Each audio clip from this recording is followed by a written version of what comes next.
Hey, it is the vlog ride home, and in our last video we talked about pronouns, and we talked about how certain excuses for using pronouns to misgender people, specifically trans people, or confusion about using they, them as singular pronouns, how the excuses there and the confusion there is not either excusable or understandable.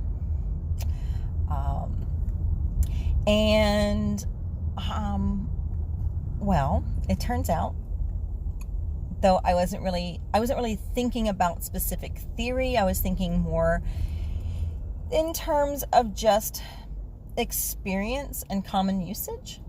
I have a theory to discuss today, because it turns out you can theory anything. So, awesome. Let's get started. Today we're going to talk about semiotics. Please don't go. It will be okay. We'll get through this together. Semiotics is big.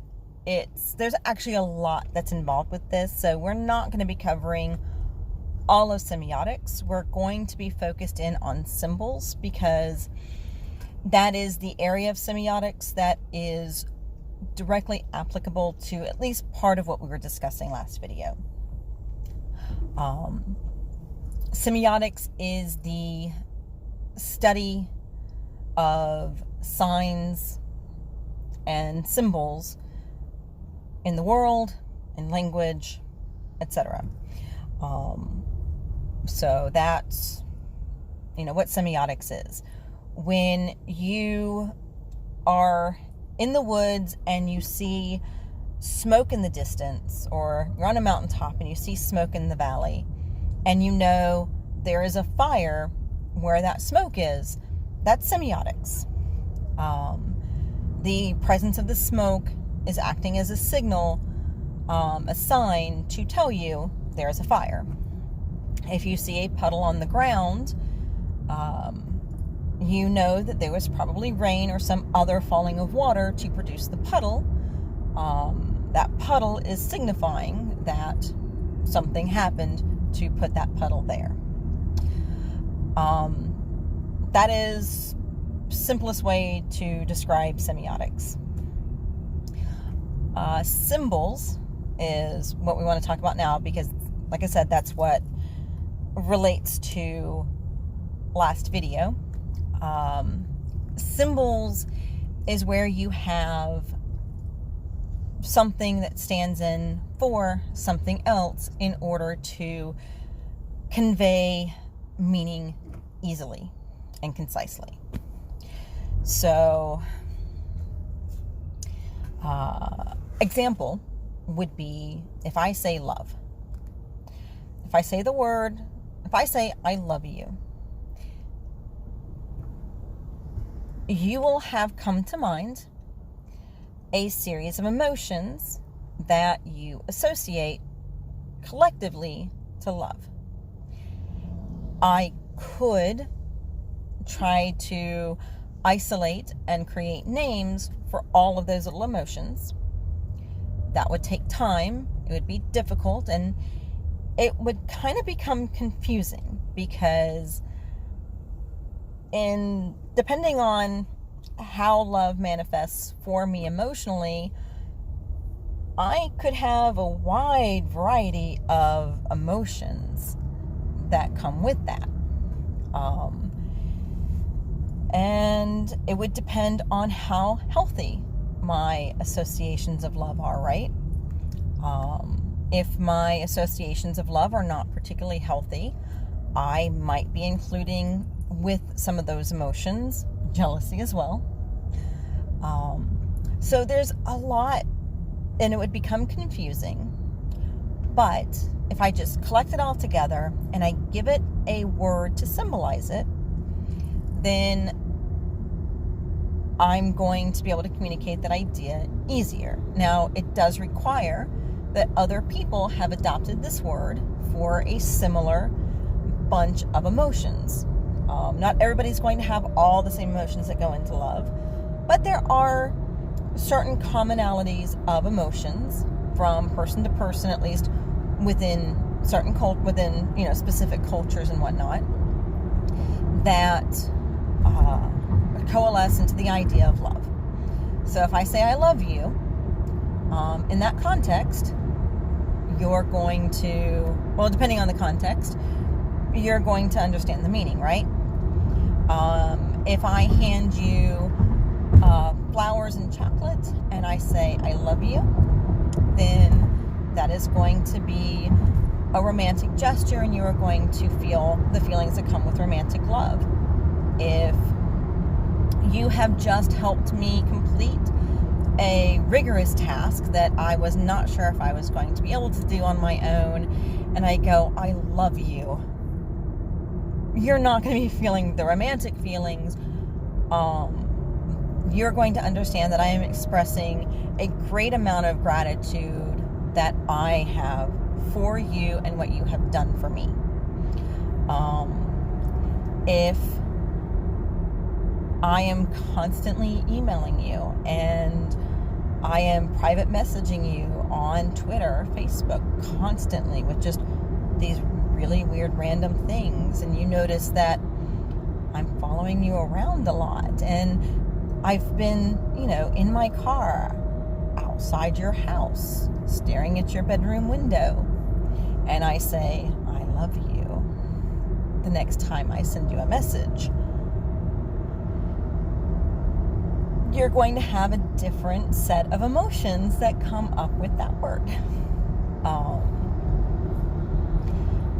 If you are my best friend and I say I love you, that is going to be different than,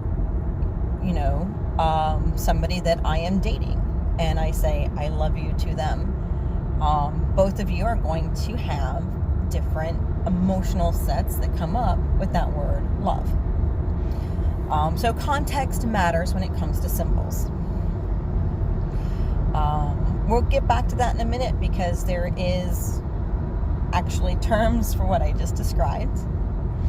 So, but yeah, with symbols, you have the symbol or the signified, and you have the signifier. The signifier is that word, in the case of language, that is acting as the symbol and referring to something else. And then the signified is that thing or idea that is being referenced. The signified can be a real, literal thing or person or place, or it can be something more nebulous, an idea, a concept, a feeling. So signified does not mean that it is real and tangible that you can pick up and feel and touch and go to. It just means that it is the thing that is referenced. If I say car, you will have come to mind what a car is. What that car actually looks like in your head is going to depend on your familiarity with cars, what types of vehicles you define as a car. It is going to also depend on, your experiences with them. It might be your parents' vehicle when you were growing up. It might be your first vehicle. It might be your current vehicle. It might be your favorite vehicle or your ideal vehicle. But between all cars, there are going to be certain commonalities, right? It's going to be a vehicle that you drive. It is going to have a steering wheel on the driver's side of the car. It is going to have windows for people to see out of. It is going to have doors for getting in and out. It is going to have wheels for traveling, and those wheels are probably going to be black. As far as everything else, its shape, the color of the car, the size of the wheels, the shape of the headlights, how many doors it has or how those doors open, All of that is going to vary depending on the specific type of car. But there you go. You have your signifier, the car, and then you have a literal car that is the signified. And you can play the same game with pretty much anything else: cat, dog, tree, whatever.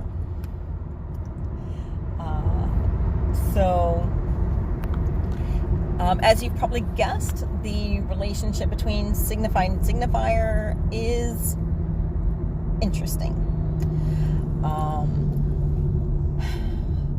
One of the things about signifieds and signifiers is that there is not a natural relationship between the two. This is really important, so especially with regards to what we talked about last video. So I'm going to say it again.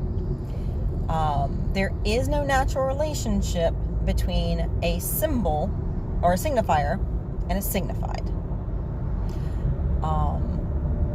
The signifier is just a term used to reference this thing. It can be literally anything. Shakespeare said it best: a rose by any other name would smell just as sweet. If we decided that a rose was called a dog, it would still smell like a rose. It would just have a different name, a different signifier. So it's really important to understand that. There are not natural relations. There is not, okay.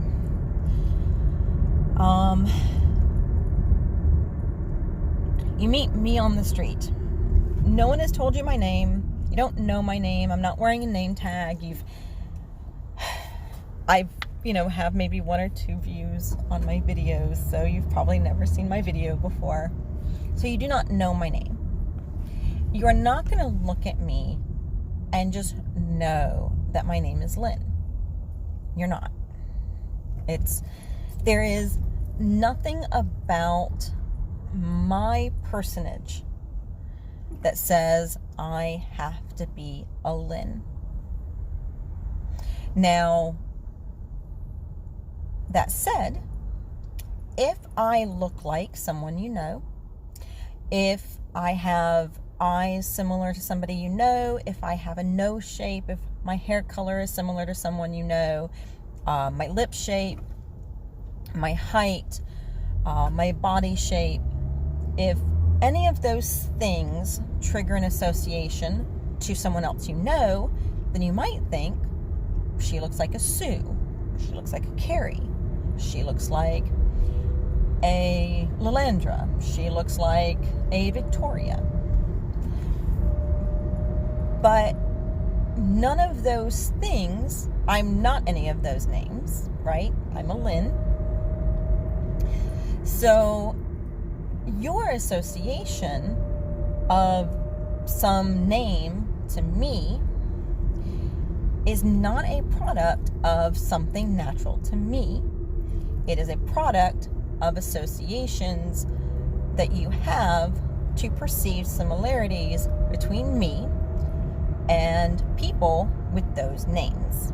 So when you look at somebody and you go, that looks like a Mike,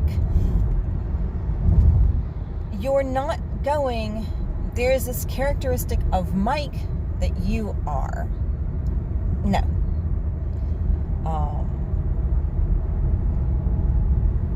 There is a set of characteristics that you associate to people named Mike because of the previous Mikes you have known in your life. So when you see somebody and they have any number of those characteristics, you think to yourself, you look like a Mike. That's it. That's all that is happening there. There is not a natural association. There is not something about dog that we named canines dogs. There is not something about the word cat that we named felines cats. We could have given them any other number of names, right? Sometimes the names that we give to things might be based on more scientific names, but even those scientific names, again, aren't natural to the thing we have named. Often we give things scientific names that are from things like Greek. So, yeah, there is not anything natural to, linking signified and signifier. We have just decided, and we have, as a culture, perpetuated the use of this signifier and this thing. That said, we can have individual signifiers reference multiple things. I already illustrated this with love and with car, but there are other words too. If I say mouth, right? If I say mouth, like with love and car, there are lots of variations, but there is a basic idea, right? There's a basic idea of what a car is, regardless of its shape and type. Regardless of the, love actually would be an example of this, because there are different types of love one can feel. But like, there is a basic idea of a car that then all cars are drawn from in some way. But if I say mouth, right, I could be referencing the hole on my face that words are issuing from, but I could also be referencing the mouth of a river. If I say draft, I could be referencing a draft of a story that I am working on. I could be referencing the cool breeze that is coming from the crack in my wall, that has an odd shape that I think might be connected to, the end of all existence. Or I could be referencing the military draft.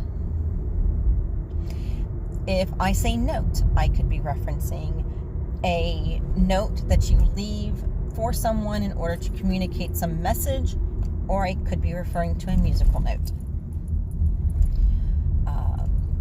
So you can have a signifier that refers to multiple things. And you've probably caught on that this is synonymous to how words can have multiple meanings.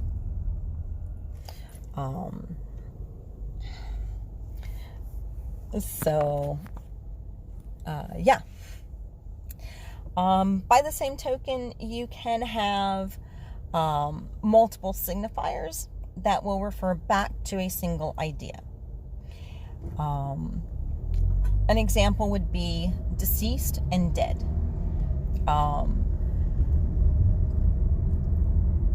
There are a few things, if we say dead, that we can be referring to, but we're going to limit it to just the absence of life from a previously living thing. You would say that a dog is dead. You might say that a human is dead. You might also say that a human is deceased, but you're not as likely to say that a dog is deceased. Even though you are talking about the same concept, there are contextual subtleties between the two. And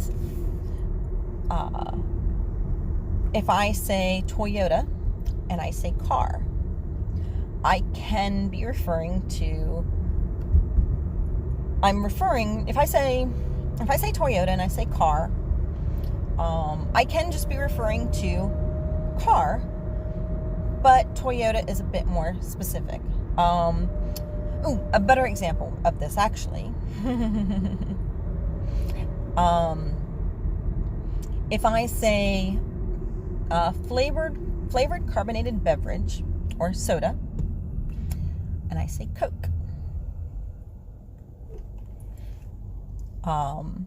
In the South, we understand that a soda can refer to Coke or Pepsi or Sprite or Mountain Dew or Dr. Pepper, whatever. Oftentimes in the South, most especially in Georgia, Mississippi has this prevalence as well, at least it did when I was growing up there. If you say Coke, if you're in a restaurant and the waitress asks you what you want to drink and you say Coke, a smart and attentive waitress will ask you which type.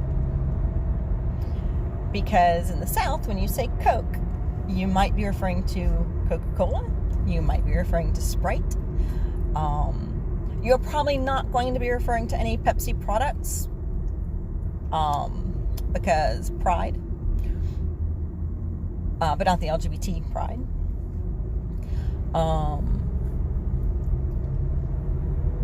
Coke can, in certain regions, be used to refer to any kind of soda, though usually it's going to be certain types of soda, right?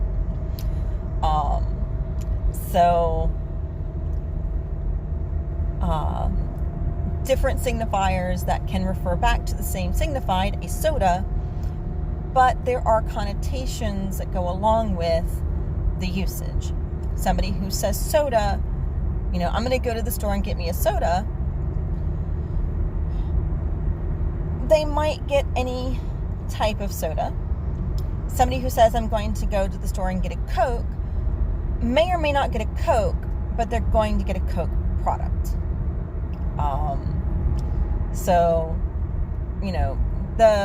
When you have multiple signifiers that refer to the same signified, it's not going to be a perfect reference because we choose different signifiers for the same idea in order to relay other ideas about them. The Greeks did this really well with the different words that they had for the concept of love, because they recognized different types of love. They had a whole lot of words to describe it. So the same kind of thing. Our, in English, generalized idea of love in Greek actually has several different signifiers.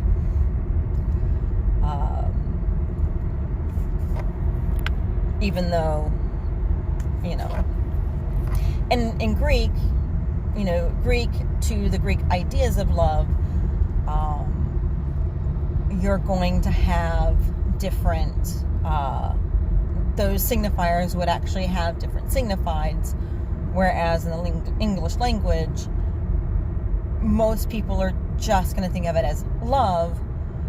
It just feels different for my friend than it does for my partner, than it does for my kids, than it does for my dog, than it does for my hometown, if I love my hometown, etc., etc.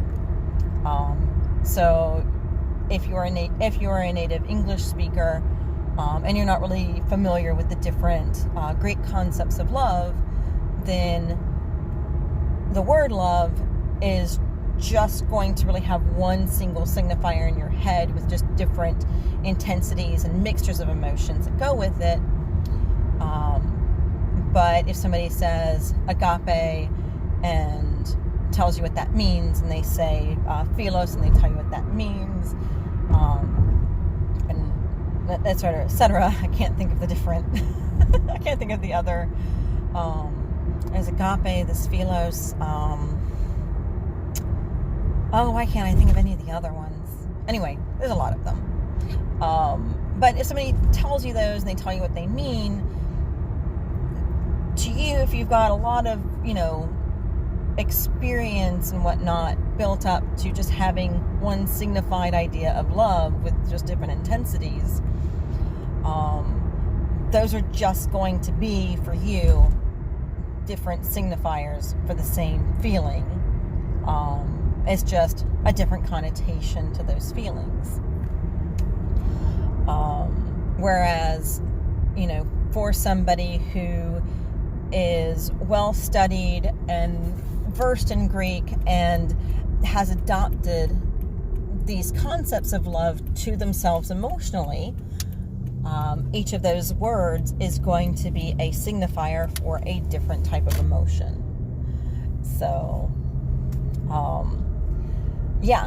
these ideas of signified and signifier are significant culturally and will vary from culture to culture and language to language even, right?